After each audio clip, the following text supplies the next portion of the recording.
Central American comedy, the Gueguense. This comedy started after the Spanish conquistadors came to Nicaragua. It took place at the Messiah Market about 400 years ago. The Gueguense, the main character in the play, was a traveling peddler or merchant that traveled throughout Central America and Mexico, selling smuggled merchandise. He lived with his son, stepson, and mules.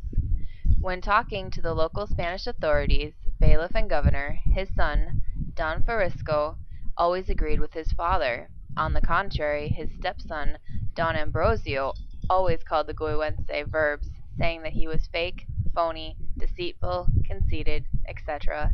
So the Gueguense called his stepson brat, bad seed, lazy boy. Through negotiations, the Gueguense attained social mobility at the end of the story. When the Spanish authorities asked for money, they required a permit. The Gueguense pretended not to hear, playing on words. He made fun of the bailiff and the governor, getting them confused. At that time, the language was used a combination of Indian dialect and Spanish. The short exchanges were followed by music, dance, and prance.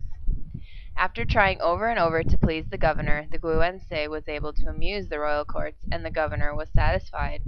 But for the Gueguense was not satisfied, and he began to ask for things. For instance, the marriage of his son with the daughter of the governor. A deal was eventually made. When choosing the potential bride, there was a funny conversation about the lives of women that had already slept with the Gueguense's stepson. When the marriage was approved, Gueguense was asked to bring Spanish wine for a toast at the masquerade party. This comedy still portrays characteristics of Mesoamerican societies.